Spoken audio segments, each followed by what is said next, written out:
Welcome to Antriksh Talks, Brands and Stories. We have started an interesting segment where we talk to inspiring business leaders from Maharashtra, and today we have a very special guest with us. He has over 2 decades of experience in corporate entrepreneurship, consulting, strategy, marketing. He is the founder and CEO of Cybridge.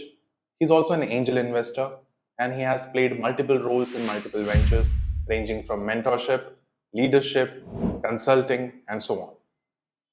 Welcome, Kapil, to our podcast, and thanks for accepting our invitation and My taking pleasure. out time on a Saturday to shoot with us. So, thanks for that. My pleasure. Thank you very much. At that masterclass, which was about lead generation, right, which is the core of Cybridge now, and that too specifically for IT industry, because IT at the same time is very niche, and at the same time it's like a very broad umbrella.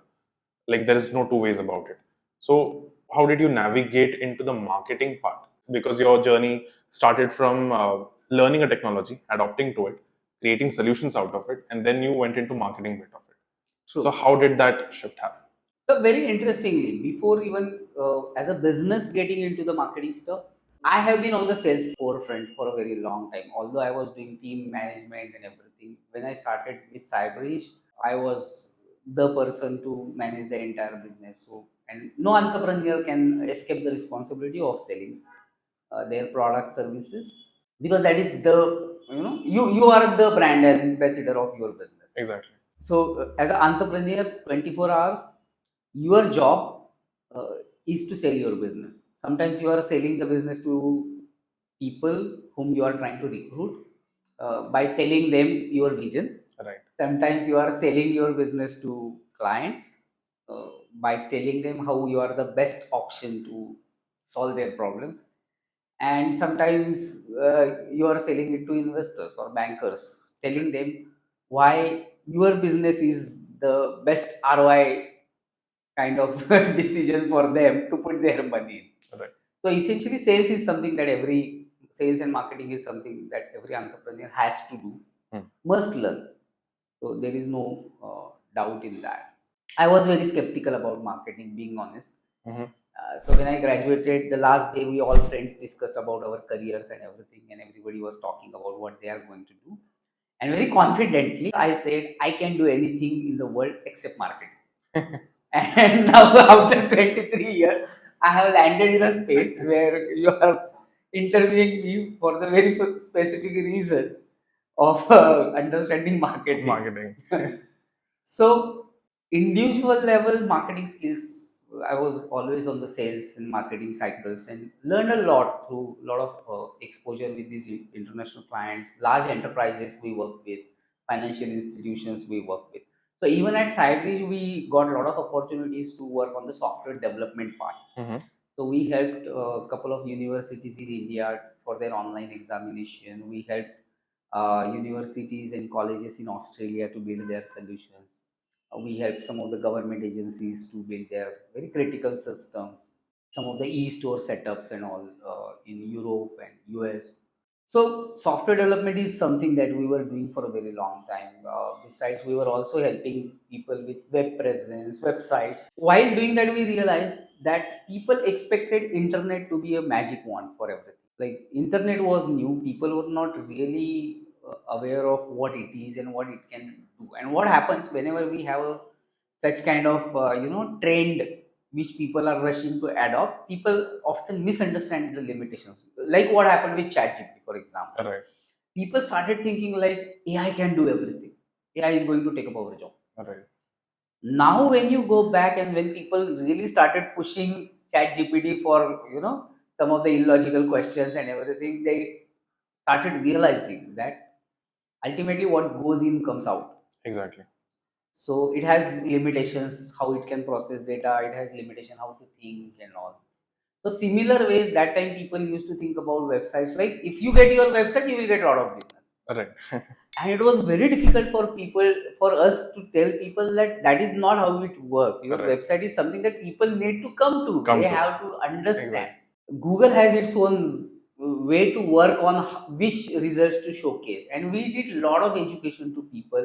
My team spent hours in explaining people how Google works, how Right. internet works, how social media works. At one point we realized that explaining is not going to help us, and we have to actually step into it. Exactly. So we started helping clients with ACO, email marketing, that kind of stuff. So slowly from development we started switching towards the digital adoption, Right. digital marketing stuff.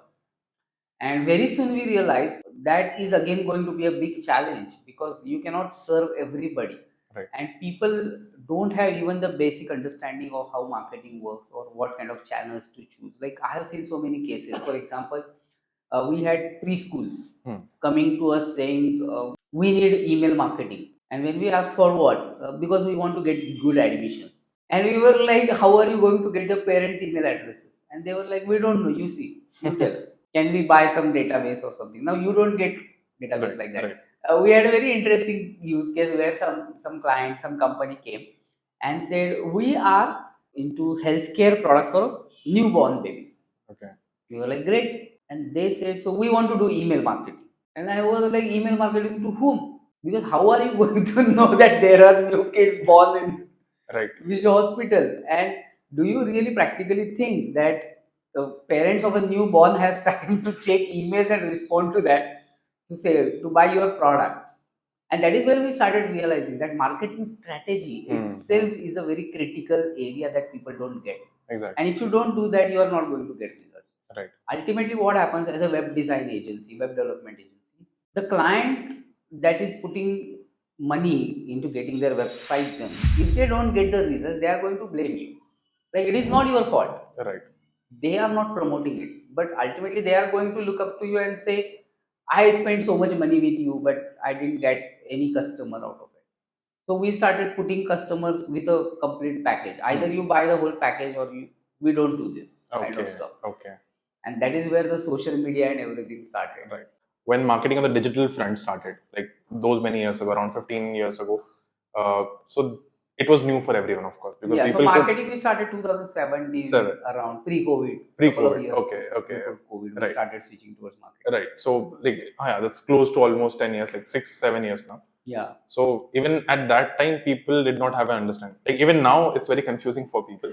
But even at that time, people would not just understand. As you said, email marketing was the new hot word, because social media marketing came a bit later. But Yeah. email marketing was the first word that everyone caught up on. That if I just send emails, people are just gonna come rushing to me. That was the first thought. And navigating the digital front, because people understand banners and everything. But how does it work digitally? That was a big question. Still is. But then how did you educate? Because as you said, it's very difficult. But how did you set boundaries or make people understand which is the right channel for which domain? So I found a very interesting and very effective way to this after a lot of struggle. So earlier I spent a lot of time with customers, talking to them, understanding what they are trying to do, and then outrightly telling them, no, this is not what you need. This is what you need, kind of stuff.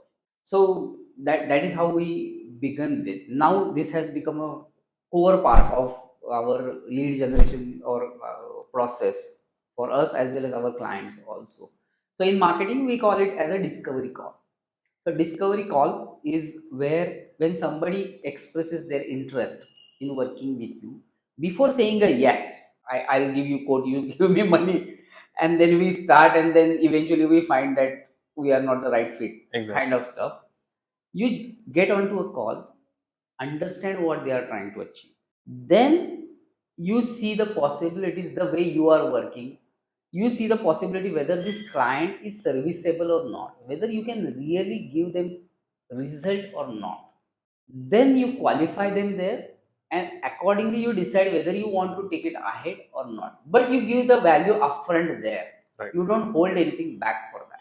So that is how we started educating people. Earlier we had a lot of campaigns, workshops. So we conducted workshops as a social initiative back then, 2016, 17. And a lot of entrepreneurs even today they recognize me because of those workshops. So we trained about 150 plus entrepreneurs through these free workshops. That is where we started with the awareness part, which I guess we stopped during COVID. Then we had to stop it.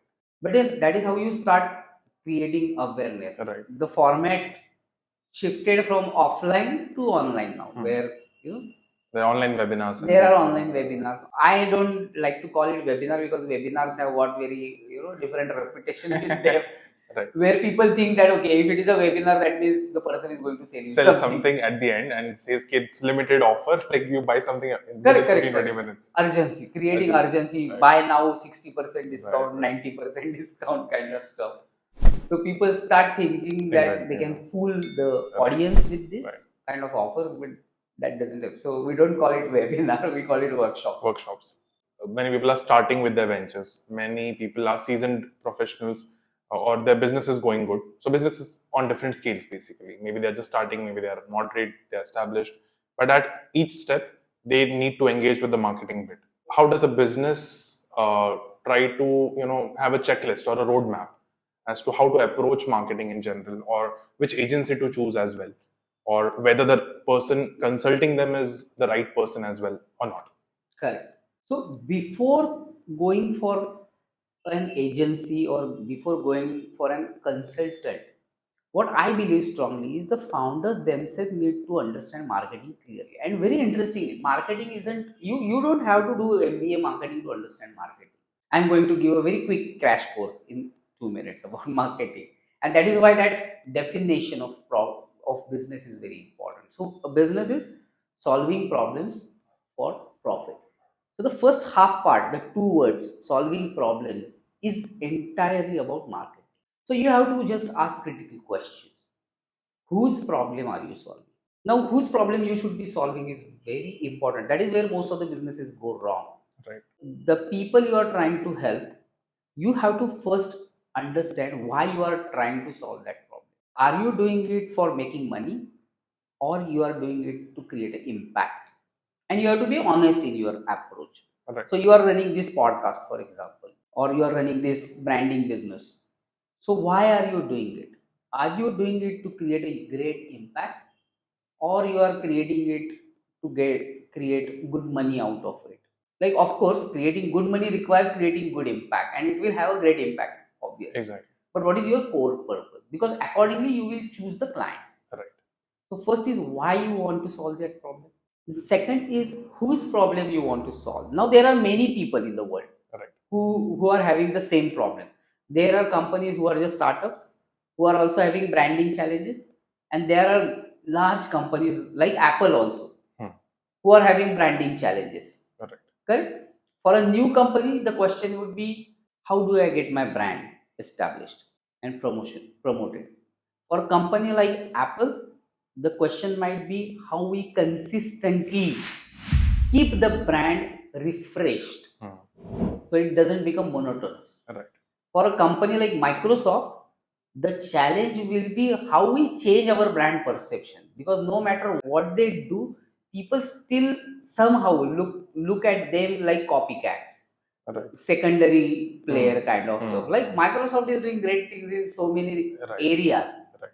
but still the perception is their products are boring.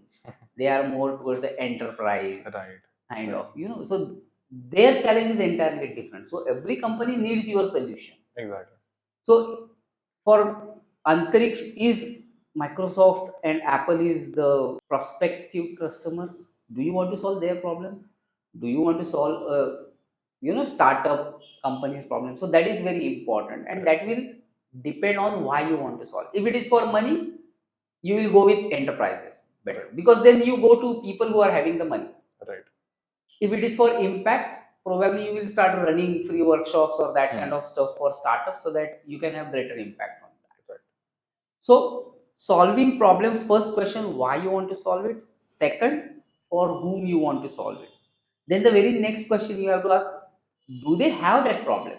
Right. You want to solve that problem, but do they really have that problem? Exactly. If they have that problem, are they aware about that problem? Many a times people have problem, but they are not aware Right. of it, and we see so many cases Hmm. around, Hmm. especially in healthcare, Hmm. insurance, that people are not aware of the risks they are running. They are not aware of what kind of problem might be just on the corner. Right. So whether they are aware of that problem, so why you are solving that problem, for whom you are solving the problem, do they have that problem, are they aware of this problem, then are they willing to solve that problem? because everybody has got their own priorities. So it's like firefighting. You have multiple fires in your life, and you have to prioritize which one you want to put down first. Right. So if there are two problems, one for a shoe brand, for example, Nike. So they see, okay, this lady every morning goes for a morning walk, and we should have amazing shoes for her. So they approach her and say, okay, would you like to buy this pair of shoes, which is probably 2000 rupees. But it might happen that the person they are approaching is worried about paying their kids' school fees. Right. So is there a problem? Yes. Do they want to solve that problem? Not right now. No, not right now. So that is where what happens, most of the ghosting happens in marketing. Like most of the companies that face this kind of problem, that you give quotation, the client approaches you, you give quotation, and then you don't hear from them. Right. Ghosted completely. And you keep following, you keep chasing, what happened is that because they have a problem they want to solve, it is just not their priority. So Exactly. they don't want to solve it right now. So whether the problem is urgent, whether they want to solve it now, and then the most important question is, are they willing to pay for that to solve that problem? And if they want to pay for that, whether they have a budget To buy your product or service. to solve it right now. Right. And when we say budget, it means the amount at which you are willing to provide your product.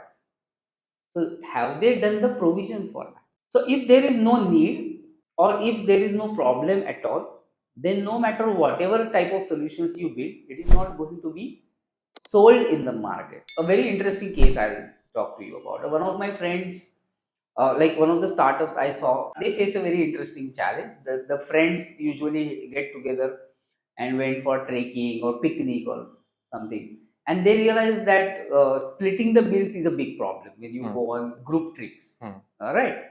So they came up with a very interesting app where you can note down all your bills and everything. And once the trip is over, you can just hit the button, split the bill, and automatically it will calculate who paid for what and what was the total expenditures and all, and it will split the bills. Now, is that a problem? Yes. Are people willing to solve it? Yes. So they got great traction. So many users, like thousands of free users to use it. The moment they tried to monetize it, nobody was willing to pay. You see, this is a very big problem with SaaS-based products that are people building today. Right. Are you solving a problem? Yes, but are people willing to pay for solving that problem? If people are not willing to solve that problem, you are not going to get any paying customer. That doesn't mean that you should not build that kind of products, but then you have to think of a different monetization strategy. Right. So this is how marketing has to be looked upon, and these are very simple questions. Is it Right. is it something that a founder will not understand? Yeah. Very basic. You Right. can sit down together on a weekend and you can sort out all these questions. Exactly. Once you clearly understand this, then you are prepared to run your marketing campaign. Then you should go to a consultant or an agency, Right. and then ask few critical questions. Number one, do you have any experience in catering to somebody who is solving this problem? Because, for example, if the agency is expert in Facebook marketing, what happens is agencies, when they approach the clients, they want new clients, unfortunately. So, and most of the businesses, including agencies, risk the entire success of their organization by being too much generic. So if you go to a digital marketing agency and ask them, okay, whom can you help? Who is your client? They will say everybody. Right now, the problem is, see, one of the startups I'm helping with is a food startup. So recently, we approached agencies, calling out agencies who specialize into marketing into food segment, okay, D2C specific. Now the companies that approached, some of the agencies that approached were, we can do Facebook marketing, this, that. And when we asked, okay, have you helped the food brands? Which food brands you actually helped? They were like, no, no, but Facebook marketing will be same for that. Now the kind of audience you will get for a shoe company versus a food company, It's completely a restaurant, right. a cloud kitchen is very different. How you position is different, how you do the messaging is different. But somehow marketing agencies themselves doesn't understand the power of building a niche, Right. and working into that, because then you get the deeper insights about the whole market, the customers sentiments, what competitors are doing, and how you can differentiate. So when you are choosing a consultancy, the very first thing you should do is see how much research they did on you before Right. talking to you. Exactly. How much they understand about the markets, what kind of competitors they have already worked with or studied with. Best clients and best talent comes from your competitors. Same is true for your vendors. Best vendors will come from your competitors who have already helped your competitors. Exactly, exactly. And I think that that's a very good set of checklist of questions that every founder and every business should have clarity about. Must. Because if you have that clarity, then irrespective of which company you work with, you will never mess your approach to marketing. Exactly, exactly. And this is equally true for finance also. Hmm. So every founder should get a mini course on finance as well, because you have to do that. Right. Like there is no escape. Even if you hire consultants and external experts, ultimately you are the decision maker. Whatever decision you take, the responsibility lies on your own shoulders. And that is why having a knowledge of everything, every aspect of your business is very critical, including market. And I'll certainly discuss about a very interesting case later on in our conversation, how knowledge of entirely different academic stream helps into marketing. So, in your tenure with marketing, with so many brands, international brands and national brands as well, can you tell us a few interesting stories? Maybe like if you could take names as well, that would be great. But at least some case studies which can give us great insights about how they went ahead. One of my most favorite one is about marketing and entrepreneurship both. Okay. So we were dealing with one of the Indian universities for their online examination, and we were a very small company. This is something that what I have been observing with most of the entrepreneurs, small startups, that they think every time I talk to them about the problem they are solving and the type of customers they want to go to, they are afraid of approaching big names, because they say we are a small company, we are a 5 people company, we are a 10 people company, we are just a 20 people company. I have heard this from CEOs who are running a 100 people team, saying that we are a very small company of 100 people. So we are afraid that, how can we approach big customers or big names. So it doesn't matter what is the size of your company, it matters what problem you are able to solve and how you position it. So this happened very about 10 years ago, when we were bidding for a project to help one of the Indian universities to set up their online examination for and through Cybridge. And there were about 17, 18 very big names, big IT companies we were competing against. And we were a very small company. Small means we had only one room office and 6 people, including me. So very small team to compete with. No match to all other big names. So when we went for the discussions, now two very interesting things happened. The very first thing, in marketing, as a marketer, your job is to set the expectation of the customer. Instead of just going and trying to fool people into them buying your service or product, the best way is you go with a approach to help them to solve their problem, because marketing is all about solving problems. So Right. your first focus as a marketer, your role is as an advisor to help your customer understand what are their options and how to choose the right option, Right. and to ensure that you present it in a way that you choosing your service is the natural choice, qualifying on both those things. Right. The biggest challenge for us was that the ground was very uneven. We actually had no chance per se, looking at the team size and stuff. So when we had the discussions, I asked them that let me help you navigate through this solution and choosing vendor stuff as well. So have you considered a couple of very different scenarios that would happen? What will make this project a failure? For example, in India we don't have regular power supply, and we are talking about conducting an online examination through across 100 colleges. And 10 years ago, when broadband was new, so there was very connectivity losses and everything was very generic. The connection speed itself was 2 mbps, kind of the highest one we would get. Right. 100,000 students at the same time are appearing for the exam. Now in India, we have two big challenges: consistent power supply and internet connectivity. So I urge that for success of this project, this is going to be very critical. So I said, you haven't put this in the qualification anywhere in your process. So if the software does not have these things, it is bound to fail. Because when the exams are going on, if suddenly power goes off, how are students give the exams? And that was the criteria accepted and discussed in the room. Mm-hmm. Now the whole game changed because all other competitors were actually implementing US based solutions. So they were not building anything. Right. So they just had US based solutions that they were ready to, implement. We have done this for 100 universities in the US and we will do it for you also, kind of approach. Now suddenly when this question came, the US based solutions couldn't work because they didn't consider these scenarios. In the US, you don't face power cuts, you don't face internet failure. There was no really, solution thought or provision in the software where we got an upper hand suddenly, saying that we have a solution, we already have done this for a small college in Australia, and we demonstrated the solution, how it works. So that is one way how you win over big competitors Right. in the marketing strategy game. In another negotiation of a similar kind of solutions, we went in the final. In the final, we had the entire financial committee of around 9-10 people from the university side, and me and one of my partners sitting over there. And they came up with like big guns saying, you see, this is a very big thing for us, for our brand as a university. And if this fails, we will have very big damage. So we want to put up a penalty clause Okay. into this. And the penalty clause was about 5x of the contract amount.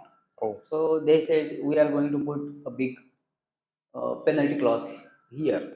So are you confident to sign up this contract even if the penalty clause is there?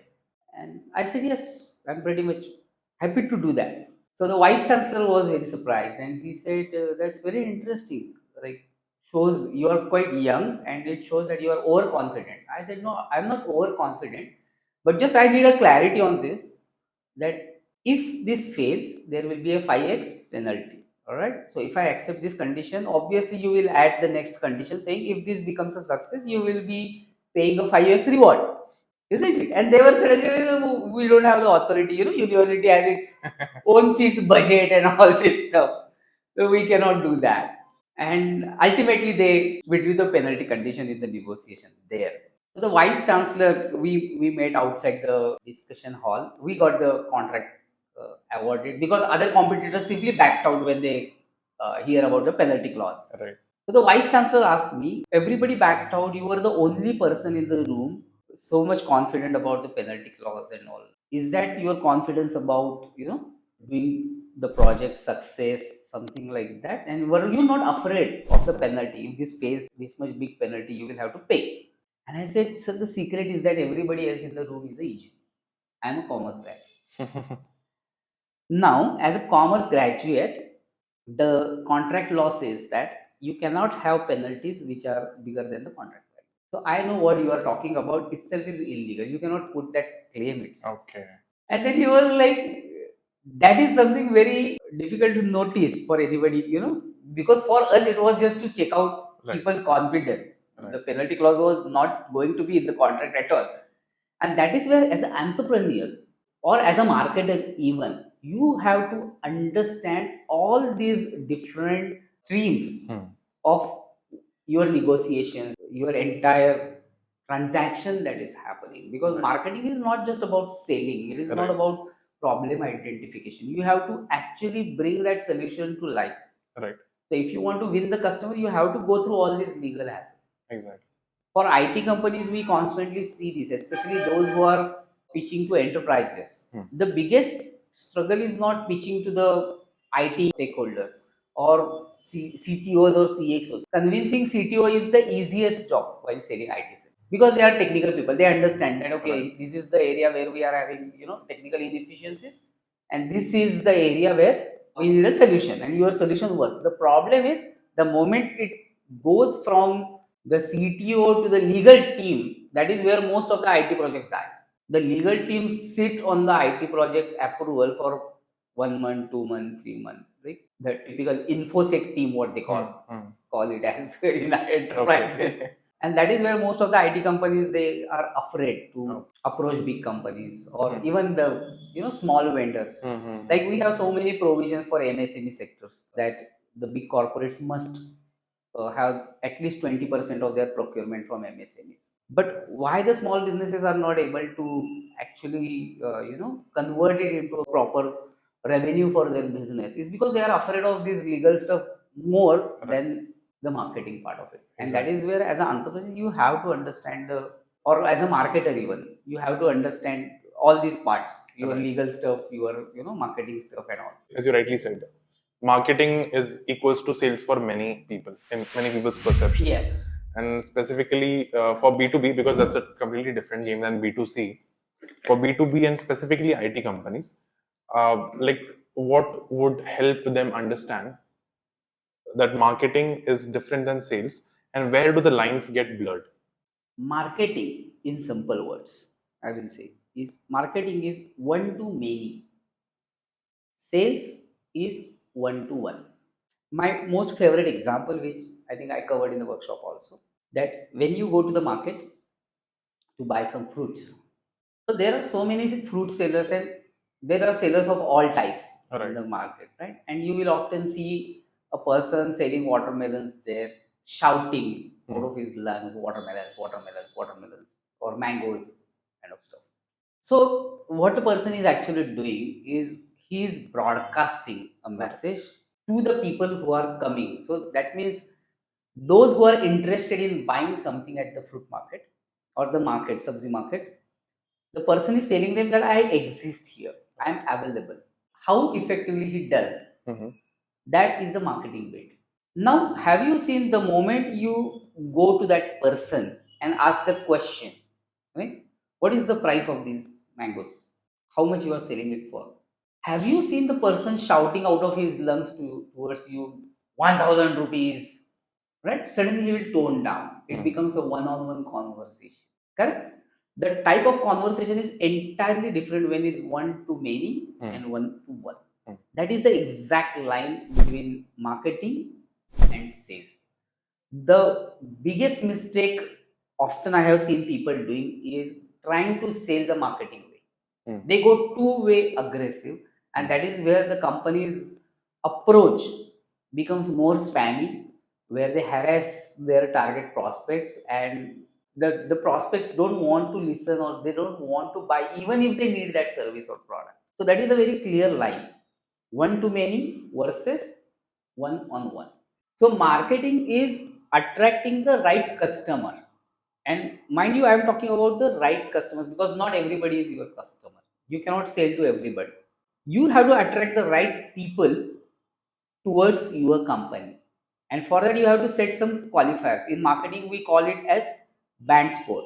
So there are four criteria you have to see before you accept that person as a prospect. BANT, band. That is budget, authority, need, and timeline. So you have to first see whether they have the budget, whether they have the money to spend on this right now. Budget means right now. Like for example, you go to market, your kid says, "I want to buy that phone or that watch." What do you say? You don't say, "I don't have money," because they know you have money. Okay? What do you say? Not now, later on. Maybe that is not the occasion, or sometimes you plan it for their birthday or something like that. So the way I speak to my kids, we tell them is we don't have budget. Now they understand. We don't have budget means we don't have a provision to spend this money on this item right now. We might have the money to buy it, but right now we don't want to spend on it. So you have to understand whether the customer is having that budget, that much money to put in that solving that problem right now. So budget, authority. Are you talking to the right person? This is a classic mistake that most of the companies, most of the marketers do. They are talking to some mid manager, receptionist, or somebody who is at a very lower level of the hierarchy. Right. and hoping that this manager will get the approval from the senior manager and they will get us introduced to the CEO or CTO decision makers. Now the problem here is the people whom you are approaching, they don't have any authority to take any decision. So they are afraid to talk to their bosses about that, and you are waiting for them to get introduce you to the bosses. So whether the person is having authority, if they cannot make a decision, you won't be able to say because they are not going to buy. Somebody else is going to make a decision. Third is need. Whether they have a need, urgency. Is it like a most important fire in their life right now? That I have to set this fire right now at any cost. At any cost. Unless the prospect says at any cost I want to solve this, they are not the true prospect for you. They are not the good leads. And then the timeline. When they actually want to solve this, how fast they want to do it. If it is something like I want to do this is very important for me in next 10 years. You will have to first survive for next 10 years to be able to cater to them, right? So it has to be now. Right. Whether I want to solve it right now. So that is the marketing stuff where you ensure that you get the customers and you attract the right customers. Sales is where you, once they say that yes, I have the problem that you are solving and the money to solve it right now, how can you help? That is where the differentiation starts. That is where you start telling them how you differentiate from others in the solution. What is your approach? Right. And you help them to make the right decision. That is to buy from you. That comes the selling part. Correct. So in the fruit seller example also it is the same thing. Right. And then how you do it is very simple because then fruit seller doesn't tell you a price when you ask. Have you observed this? Yeah. They never. Yeah. Right? They ask how much do you want to buy? No. No? The first thing he will do is he will take a cut and give you, okay, sir, take a bite. The moment you take a bite of that fruit, say mango in this case, the moment you taste that mango, now until that point, if he had told you the price, you would compare it with another mango seller. Right. He is selling at 300, you are selling at 400. Why yours is? And no matter what reason he gives, you won't be convinced. Exactly. Now, what happens? He doesn't tell you the price. Instead, he gives you a piece to test. You take a bite, you test it, you like it. Now, when he tells the price, you will compare the price with the test. Correct? Exactly. So now the comparison is not between you and your competitors, other fruit sellers. Now the comparison is between the value that your product is giving versus the price you are asking. Right. So suddenly it becomes value versus pricing. That is where your pricing positioning comes into picture, and that is the whole job of the salesperson. Right. So the marketer's job is to attract the right persons. The salesperson's job is to ensure that the person is convinced that the value proposition is the value is higher than the price they are paying, and that is how the entire marketing goes. And I think it is very easy to understand for any entrepreneur or any marketer or seller. If you go wrong on any of this basic stuff, then your entire marketing efforts are going to be like very difficult. Exactly. And the marketing on its own keeps changing, right? It keeps changing every quarter, I would say, now, these days. Because tech is so much built into the marketing effort, the campaign all year round, that businesses and the founders, they are not aware about marketing changes that's happening right around them. So they rely on these authorities or other people who are specializing in marketing. So how do you see the marketing bit changing now? We are in 2023. What do you think will be the important trends in the upcoming 5 years or 10 years? The very important change is there are two important changes. First is the age has changed. We are into an age where information was key. If you look at our education system, if you look at the way we learned things 5, 10 years ago, till that time, there was lack of information. So whoever gives the information was called an authority. People got attracted towards the person who was giving information, just information. So people were not aware of what is going on Right. around, and whoever told them, they bought from them.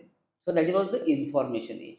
Now we have like a complete internet blast. So we have information overload. Right. There is huge noise.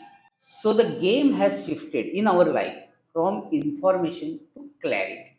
Now there are thousands of book on marketing and sales, right? So there is information overload. Can you consume all of them and make sense out of it? No.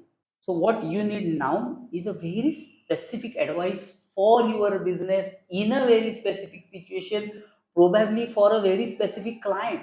Right. So now today you may not need a consultant who tell you overall marketing strategy. You need somebody whom you can talk to as, hey, this is the client I'm trying to crack. This is the conversation happening and I'm stuck. How should I go on? A very specific advice. So the entire shift is happening from getting information towards getting clarity. And it is in all segments, even in education. Earlier a teacher's job was to give information. Now students are much having a lot of information more than what the teacher is having, right, through YouTube and all other channels. Right. Now teacher's job is to give them clarity on how to use the information, which information is the right information, how to identify the right information, how to stay away from disinformation, misinformation, Right.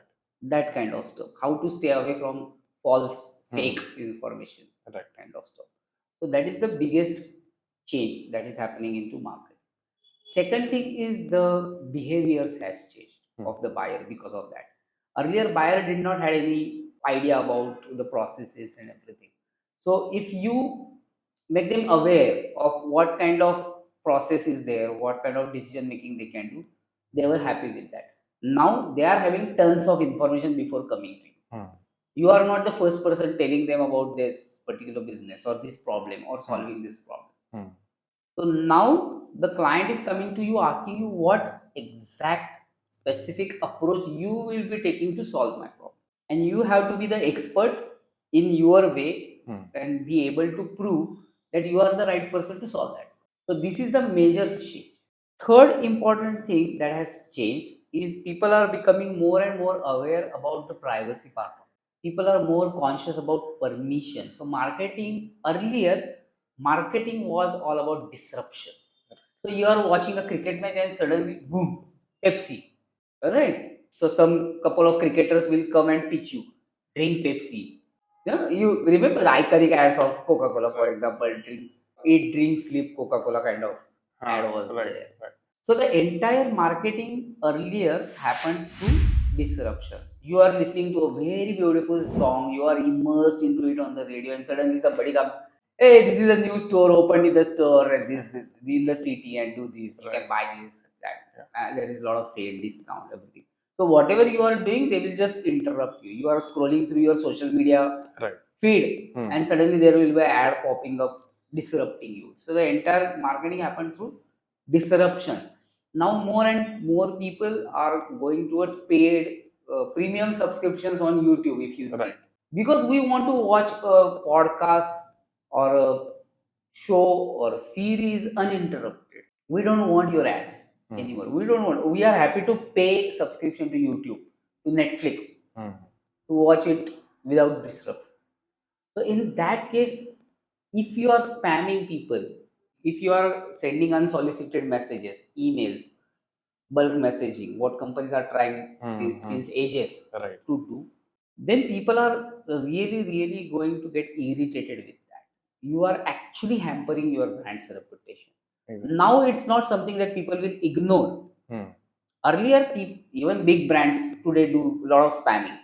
Right? So earlier, people used to ignore that, considering it is as part of life. Now, because customers are aware, they are looking at permission-based marketing. And permission-based doesn't mean that on a website you have given a newsletter subscription kind of, or you are giving some free, giveaway. That download this free template. People will put email address and then every day you will start spamming them. That is not permission-based. Did they give you permission for further communication? Or did they give you permission only for that particular, template? Now, when people are registering for a webinar or a workshop online, you are getting their phone number, right? You're communicating to confirm whether they are coming or Hmm. not, whether they will be joining, whether they are facing any challenge. You create a WhatsApp group, right? You put everybody there. You notify them when is the workshop is starting. Now in some time the workshop Hmm. is starting. Great. Post workshop, you start sending them Hmm. messages. This was the special offer, 90% discount, buy this, that, that. All right. Have you asked them permission to do that? To annoy them, to disrupt them? People don't want to be annoyed now. They don't Hmm. want to be disrupted. Right. There are already a lot of distractions around them. They want Exactly. to focus.